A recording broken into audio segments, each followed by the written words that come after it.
రాష్ట్ర ఉప ముఖ్యమంత్రి వర్యులు మిత్రులు శ్రీ పవన్ కళ్యాణ్ గారు, గౌరవనీయులు MD green AM green ammonia Anil Kumar garu, JMD AM green ammonia Mahesh garu, రాష్ట్ర బీజేపీ అధ్యక్షులు మాధవ్ గారు, సహచర మంత్రివర్గ సభ్యులు వాసంశెట్టి సుభాష్ గారు, ఎంపీ సానా సతీష్ గారు, ఎంపీ ఉదయ శ్రీనివాస్ గారు, గౌరవ శాసనసభ్యులు వెంకటేశ్వరరావు గారు, ఇద్దరు కూడా వెంకటేశ్వరరావులే, పి వెంకటేశ్వరరావు, వి వెంకటేశ్వరరావు గారు, కలెక్టర్ గారు, partners of AM green, delegates, distinguished guests and friends, ఈరోజు చాలా ఆనందంగా ఉంది. ఒక మంచి కార్యక్రమం. మొట్టమొదటిసారిగా అందరికీ నమస్కారాలు. 3 రోజులు సంక్రాంతి జరుపుకున్నాం. ఈ ప్రాంతంలో కోడి పందాలు కూడా చాలా జోరుగా జరిగాయి. అదే సమయంలో సంక్రాంతికి బయట ఉండేవాళ్ళు 30 లక్షల మంది వచ్చారనేది ఒక అంచనా. హైదరాబాద్ని చూస్తే 3 లక్షల కార్లు రోడ్లన్నీ కిటకిటలాడే విధంగా వచ్చాయి.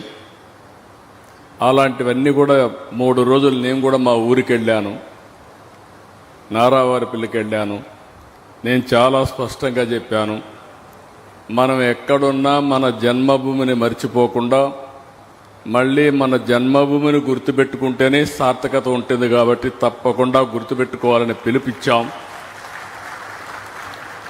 అలాంటి కార్యక్రమాన్ని పూర్తి చేసుకున్న తర్వాత నిన్న ఈరోజు జల్లికట్టు కూడా చాలా ఉత్సాహంగా జరుగుతూనే ఉన్నాయి. అదే సమయంలో ఈ జిల్లాలో పక్కనే మీరు చూస్తే జగ్గన్న తోటలో ప్రబల తీర్థ ఉత్సవాలు మన ట్రెడిషన్ని ప్రతిబింబించే విధంగా, మన సాంప్రదాయాలన్నీ కూడా గుర్తు చేసుకునే విధంగా బ్రహ్మాండంగా ఈ ఉత్సవాలు జరిగాయి.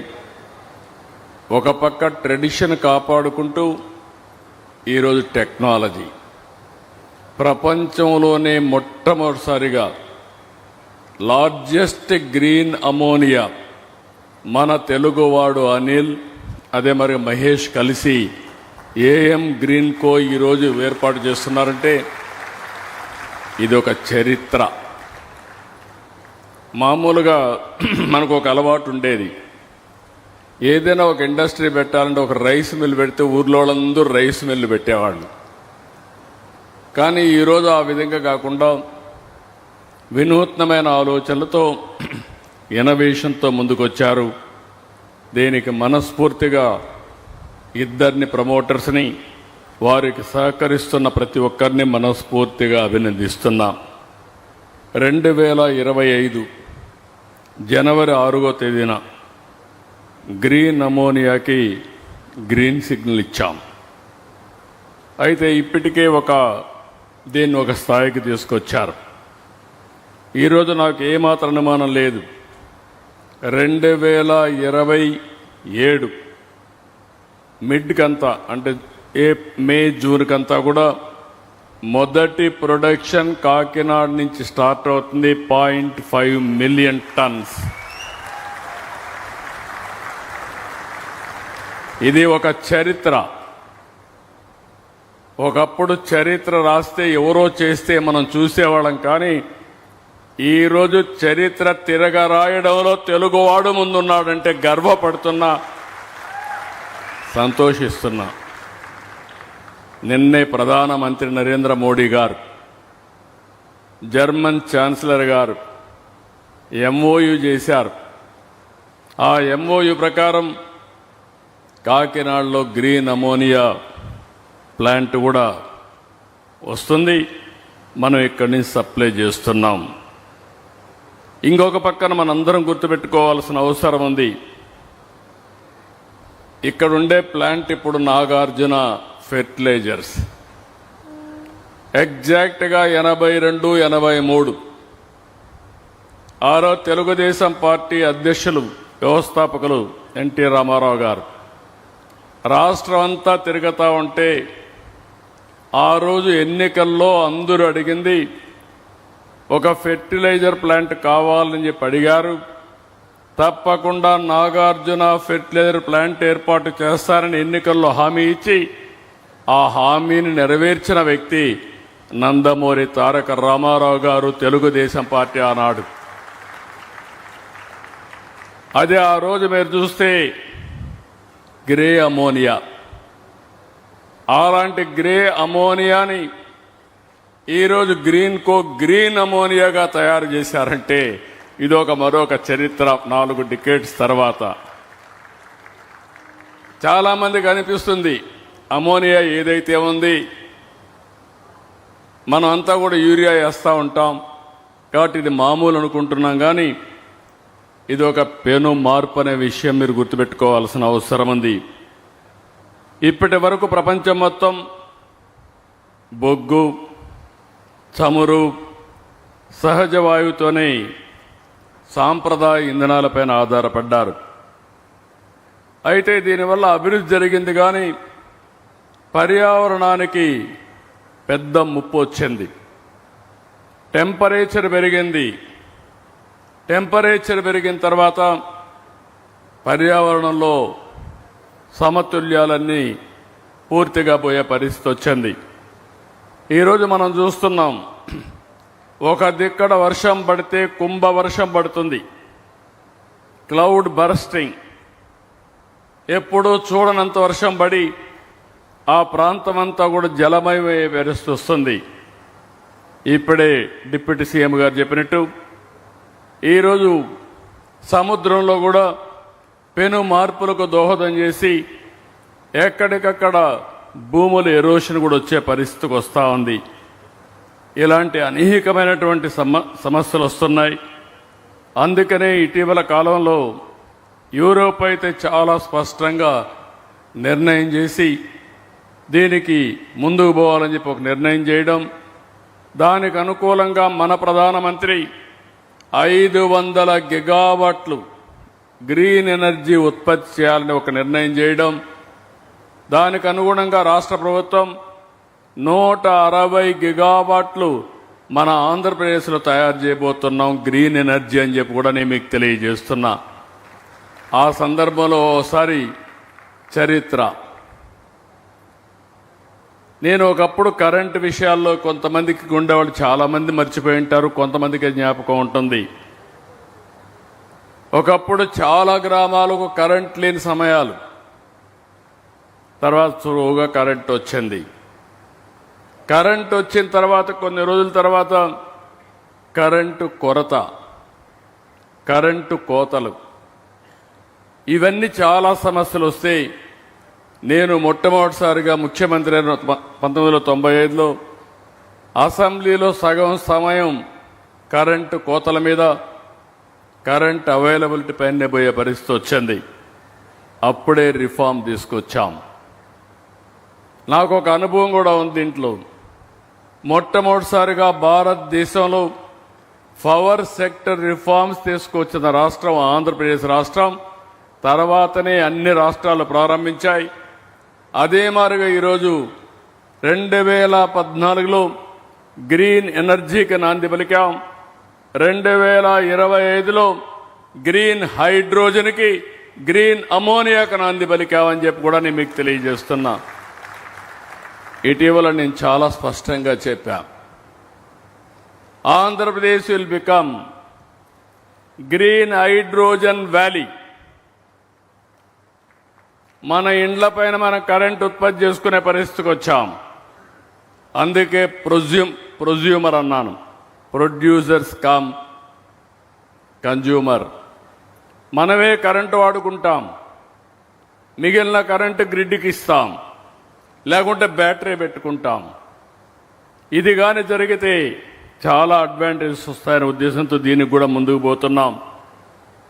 అయితే ఆంధ్రప్రదేశ్కు ఉండే అడ్వాంటేజెస్ ఏ రాష్ట్రానికి లేవు. 1000 కిలోమీటర్లు తీర ప్రాంతం ఉండే ఏకైక రాష్ట్రం, అందులో ఈస్ట్ కోస్ట్లో ఆంధ్రప్రదేశ్ అని చెప్పి కూడా నేను మీకు తెలియజేస్తున్నా. నాకు చాలా సంతోషం. ఏఎం గ్రీన్ కో నేను పెట్టింది ఆంధ్రప్రదేశ్ పేరు. ఏదైతే ఈస్ట్ కోస్ట్ కాబట్టి దీనికి సూర్యోదయం మన సన్ రైజ్ ఆంధ్రప్రదేశ్. తెల్లవారి నిద్రలేస్తే ఆంధ్రప్రదేశ్ నుంచే సన్ పుట్టే పరిస్థితికి వస్తుంది, ఉదయించే పరిస్థితికి వస్తుంది. అలాంటి సన్ రైజ్ ఆంధ్రప్రదేశ్లో 1000 కిలోమీటర్లు తీర ప్రాంతం ఉంటే ఒక 20 పోర్ట్లు రాబోతున్నాయి హబ్ అండ్ స్పోక్ మోడల్లో. ఇంకో పక్క భారతదేశానికి పెద్ద అడ్వాంటేజ్ ఉంది.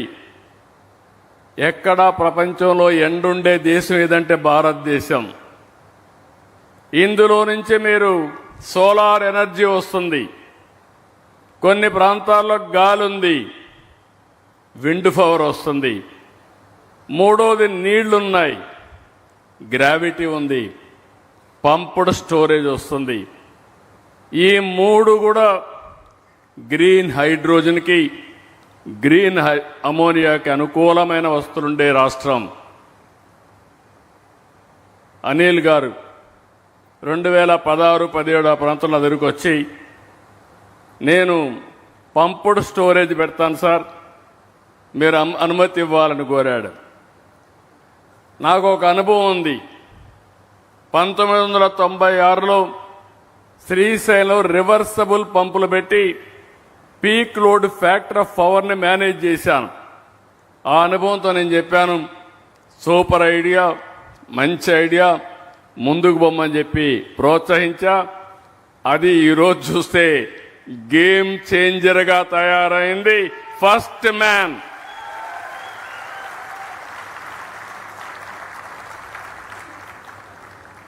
మధ్యలో చిన్న చిన్న ఒడుగుదొడుకులు వచ్చాయి, కానీ తట్టుకొని నిలబడగలిగాడు కాబట్టి విజేత అవుతున్నాడని కూడా విజ్ఞప్తి చేస్తున్నా.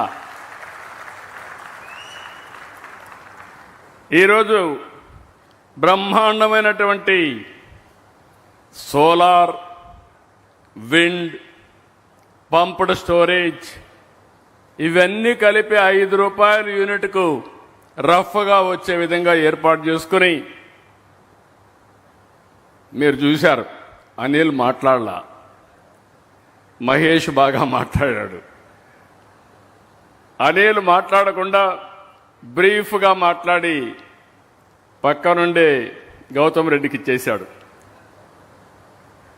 But is very shrewd, very knowledgeable.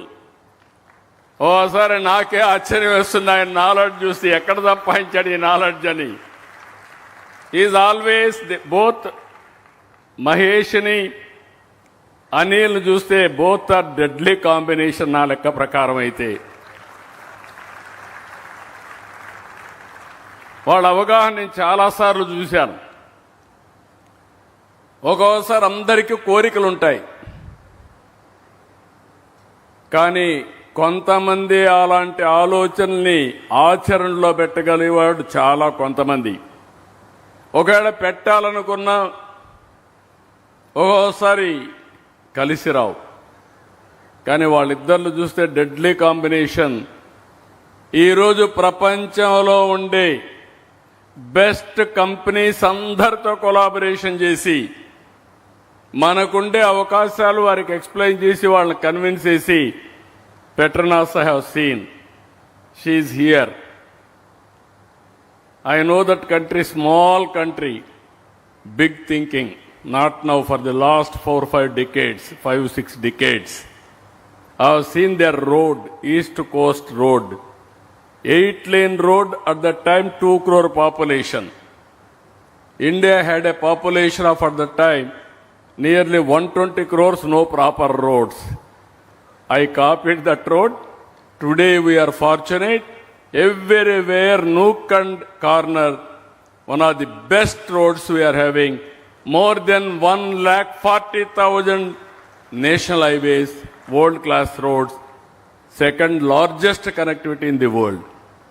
అలాంటి Germany, one of the best technology, Japan, one of the best technology, అందరినీ తీసుకొచ్చి ఈరోజు ముందుకు పోగలిగాడు. ఇక్కడ చూస్తే పెట్రోనాస్ కానీ, జిఐసి సింగపూర్, ఆర్డియా ఫ్రమ్ యుఏఈ, వీళ్ళందరితో కూడా కరెక్ట్గా ఇచ్చేసి వరల్డ్లో ఉండే బెస్ట్ పీపుల్ అందరిని తీసుకొచ్చి ఈరోజు ప్లాంట్ డైరెక్షన్ కానీ ఇవన్నీ చేసే పరిస్థితికి వచ్చాడు. ఈరోజు ఏమాత్రం కూడా అనుమానం లేదు. ఈరోజు చూస్తే గ్రీన్ హైడ్రోజన్, అందులో నుంచి గ్రీన్ అమోనియా, ఈ మెథనాల్, ఎస్ఏఎఫ్, అదే మరి గ్రీన్ మాలిక్యూల్స్, ఒకటి రెండు కాదు, ఇవన్నీ కూడా చాలా థింకింగ్ ఉంది ఇందులో. నాకు ఏమాత్రం అనుమానం లేదు. కాకినాడ రాబోయే రోజుల్లో గ్రీన్ ఎనర్జీ అంటే ప్రపంచం ముందు మొత్తం అందరూ కూడా చర్చించుకునే పరిస్థితి వస్తుంది. ఇది జరుగుతుందని చెప్పి కూడా మరొకసారి మీ అందరికీ తెలియజేస్తున్నా. ఈరోజు ఇప్పటికే ఏఎం గ్రీన్ జర్మనీకి చెందిన యూనిపెర్ ఎస్సీతో ఒప్పందం చేసుకోవడం శుభ పరిణామం. 2030కి 27, 28, 30 3 మైల్ స్టోన్స్ పెట్టుకొని ముందుకు పోతున్నారు. ఎందుకంటే అందరం మాట్లాడుతున్నాం డీకార్బనైజేషన్ చేయాలని అందరం మాట్లాడుతున్నాం. కానీ ఒక మాటలో చెప్పాలంటే యూరోప్ అయితే అందరికంటే ఒక అడుగు ముందుకొచ్చే పరిస్థితికి వచ్చారు. ఈరోజు ఇంకో పక్క ఎలక్ట్రోలైజర్స్, ఇక్కడ ఇంకొక అడుగు ముందుకేశారు. కాకినాడలోనే 2 గిగావాట్ల ఎలక్ట్రోలైజర్స్ తయారు చేయడానికి ఒక 2,000 కోట్ల రూపాయలు ఖర్చు పెడుతున్నారు. ఇది కూడా ఒక మేజర్ బ్రేక్ త్రూ అని చెప్పి కూడా నేను మీకు తెలియజేస్తున్నా. ఓసారి మేము పబ్లిక్ పాలసీలు తీసుకొస్తాం, దాన్ని వాడుకునే నాయకత్వం కూడా కావాల్సిన అవసరం ఉంది. నేను AP integrated clean energy policy 2024 తీసుకొచ్చాను. ఇప్పటికి కూడా దేశంలోనే బెస్ట్ పాలసీ. చాలామందిని కాపీ చేస్తున్నారు, కానీ కాపీ చేయొచ్చు కానీ దాన్ని అమలు చేసే అనుకూలమైన పరిస్థితులు అక్కడ ఉండవు. కానీ అలాంటి అనుకూలమైన పరిస్థితులు మన రాష్ట్రంలో ఉన్నాయి. ఇక్కడ మీరు చూస్తే 25% క్యాపిటల్ సబ్సిడీ, ఎస్జీఎస్టీ 100% రీఎంబర్స్మెంట్, విద్యుత్ డ్యూటీ మినహాయింపు, ట్రాన్స్మిషన్ ఛార్జెస్ తగ్గింపు, నీటి ఛార్జెస్తో రాయితీ అన్ని కూడా ఇచ్చాం. ఇవన్నీ ఇచ్చిన తర్వాత ఈరోజు మీరు చూస్తే మొన్నే నేను ఒక సదస్సు కూడా పెట్టాను. ఓసారి కొన్ని విషయాలు మనకు తెలియవు. నేను అందుకనే ఎప్పుడు చెప్తాను, నేను నిత్యం విద్యార్థిని. కొత్త విషయాలు నేర్చుకోవడం, అవి ప్రజలకు ఉపయోగపడతాయంటే తక్షణమే అమలు చేయడం నా విధానంగా నేను భావించి అమలు చేస్తూ ఉంటాను. I'm very happy.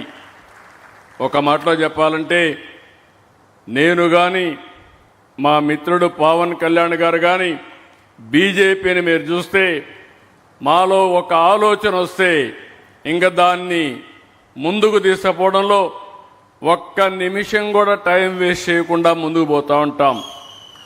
మన ప్రధానమంత్రి గారిని మీరు ఒక్కసారి ఆలోచిస్తే 2047 వికసిత్ భారత్ ద్వారా భారతదేశాన్ని నెంబర్ 1 దేశంగా తయారు చేయాలని, ఇండియన్స్ నెంబర్ 1 కమ్యూనిటీగా గ్లోబల్గా ఉండాలని ఆయన ఒక లక్ష్యంగా పెట్టుకుంటే, నేను పవన్ కళ్యాణ్ గారు, ఇక్కడే మాధవ్ గారు ఒకటి ఆలోచిస్తున్నాం.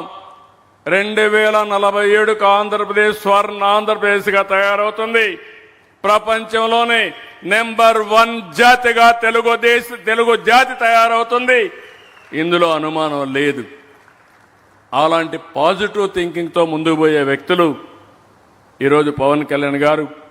అలాంటి ఒక మంచి సహచరులు అండగా ఉండడం ఈ రాష్ట్రానికి ఒక గొప్ప అదృష్టంగా నేను భావిస్తున్నానని చెప్పి కూడా నేను మీకు తెలియజేస్తున్నా. ఈరోజు మనం ఒకసారి చూస్తే వ్యవసాయ రంగానికి గ్రీన్ అమోనియా చాలా మేలు జరుగుతుంది. నేను చాలాసార్లు చెప్పాను, నేచురల్ ఫార్మింగ్, ప్రకృతి సేద్యం మనందరికీ శ్రీరామ రక్ష. ఈరోజు అందరం యూరియా వాడుతున్నాం. ఇటీవల శాంపుల్స్ అనే వాటర్ శాంపుల్ చేస్తే హైయెస్ట్ నైట్రోజన్ వాటర్లో ఉండే రాష్ట్రం ఆంధ్రప్రదేశ్ రాష్ట్రం 7వ స్థానంలో ఉంది. ఇంకో పక్క సెలైన్ వాటర్ ఎక్కువ ఉండే రాష్ట్రం, ఎందుకంటే సముద్రం పక్కన, మనం 6వ 7వ ప్లేస్లో ఉన్నాం. ఇలాంటివన్నీ కూడా చూసినప్పుడు గ్రీన్ అమోనియా, గ్రీన్ హైడ్రోజన్ రాబోయే రోజుల్లో పెద్ద ఎత్తున మనకు ఉపయోగపడే పరిస్థితి వస్తుంది. ఇదే కాకుండా ఇంకొక పక్కన హైడ్రోజన్ యాజ్ ఇట్ ఈజ్ నిల్వ చేయలేరు, రవాణా కూడా చేయడం కష్టం. అయితే దీన్నంతా కూడా గ్రీన్ అమోనియాగా కన్వర్ట్ చేసి ఎక్కడికక్కడ సురక్షితంగా ప్రపంచంలో ఏ మూలకైనా సరే ట్రాన్స్పోర్ట్ చేసే అవకాశం ఉంటుంది. అలాంటి మంచి పనికి శ్రీకారం చుట్టారు. నాకు ఏమాత్రం అనుమానం లేదు, బిగినింగ్ మాత్రం ఫస్ట్ మూవర్ అడ్వాంటేజ్కి ఎప్పుడూ అడ్వాంటేజ్ ఉంటుంది. అనిల్ కానీ మహేష్ చూస్తే ఒక పెద్ద డ్రీమ్ ఉంది. ప్రపంచంలోనే గ్రీన్ హైడ్రోజన్ ప్రొడ్యూస్ చేసే అతి పెద్ద సంస్థగా గ్రీన్ కో తయారు చేయాలనే ఒక అంబిషియస్ ప్లాన్తో ముందుకు పోతున్నారు. దీనికి కావాల్సిన సోలార్ని, విండ్ ఎనర్జీ, పంప్డ్ స్టోరేజ్, ఇవన్నీ కూడా ఒక ఆంధ్రప్రదేశ్కి కాకుండా భారతదేశం మొత్తం ముందుకు పోవాలని చెప్పి ఆలోచిస్తున్నారు. వారిని నేను మనస్ఫూర్తిగా అభినందిస్తున్నా. ఈరోజు ఈ ప్రభుత్వం అయితే మీరు ఒక్కసారి గుర్తుపెట్టుకోవాల్సింది, యువతకు ఉద్యోగాలు ఇవ్వాలనే ఉద్దేశంతో పెద్ద ఎత్తున అనేక పెను మార్పులకు నాంది పలికాం. 25 వరకు నూతన పారిశ్రామిక పాలసీలు తీసుకొచ్చాం. ఒకప్పుడు ఈజ్ ఆఫ్ డూయింగ్ బిజినెస్ అనేవాళ్ళం, ఇప్పుడు స్పీడ్ ఆఫ్ డూయింగ్ బిజినెస్కు నాంది పలికాం. అభివృద్ధి జరగాలి, ఉపాధి రావాలి, సంపద ద్వారా సమిక్షేమాన్ని ముందు తీసుకుపోయే పరిస్థితి రావాలని చెప్పి ముందుకు పోతున్నాం. మేము ముగ్గురం కూడా ముందు ఒక మాట చెప్పాను, నేను కానీ పవన్ కళ్యాణ్ గారు కానీ, సమిక్షేమానికి పెద్దపీట వేస్తాం. ముందిచ్చిన సమిక్షేమ కంటే మెరుగైన సమిక్షేమం ఇస్తామని ఆ రోజు మేము చెప్పింది సూపర్ 6 చెప్పి సూపర్ హిట్ చేశాం. 18 నెలల్లో చరిత్ర సృష్టించామని చెప్పి కూడా నేను మీకు తెలియజేస్తున్నా. డెవలప్మెంట్ని పరిగెత్తిస్తున్నాం. ఈరోజు మీరు చూస్తున్నారు, ఎక్కడ చూసినా డెవలప్మెంట్లో చాలా స్పీడ్గా ముందుకు పోతున్నాం. దీంట్లో కూడా మీరు చూస్తే ఇటీవల BOB బ్యాంక్ ఆఫ్ బరోడా ఒక సర్వే చేస్తే దేశంలో వచ్చిన పెట్టుబడులు 25% ఆంధ్రప్రదేశ్కి వచ్చాయి. ఒక్క రాష్ట్రానికి 25% వచ్చాయి.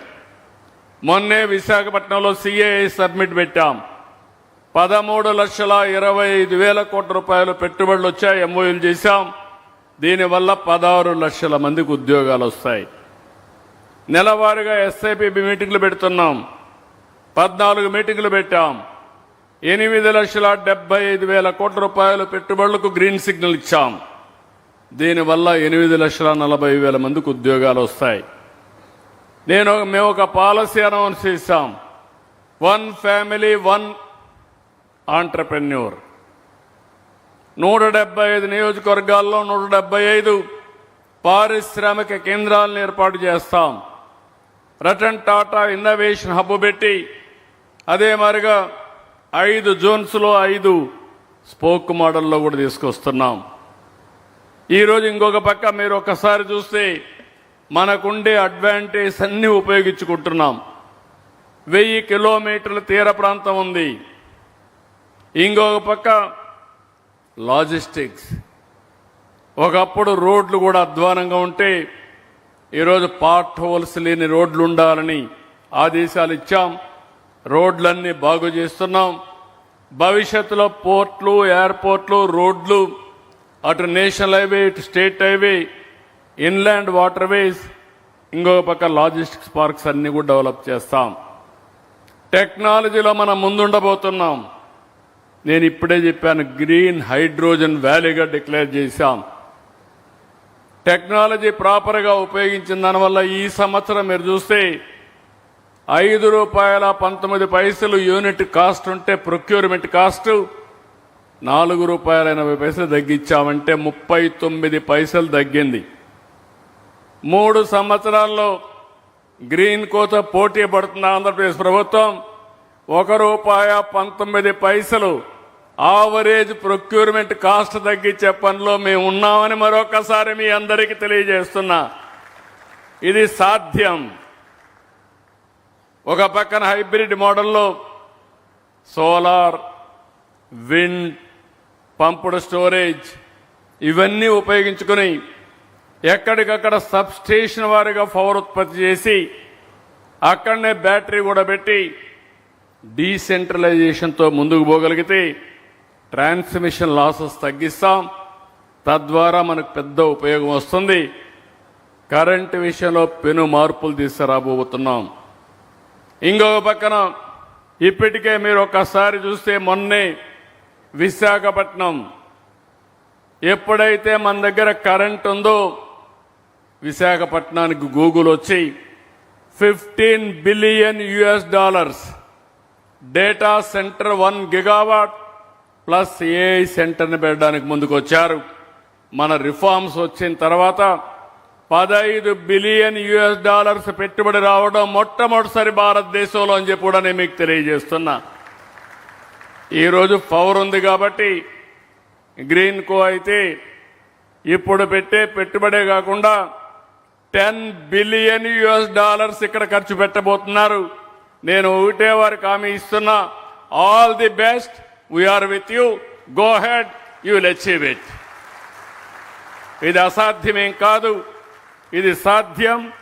వారికి కూడా బిగ్ విజన్ ఉంది, చేస్తారని చెప్పి కూడా నేను మీకు చెప్తున్నా. Please subscribe to Leo news for more videos.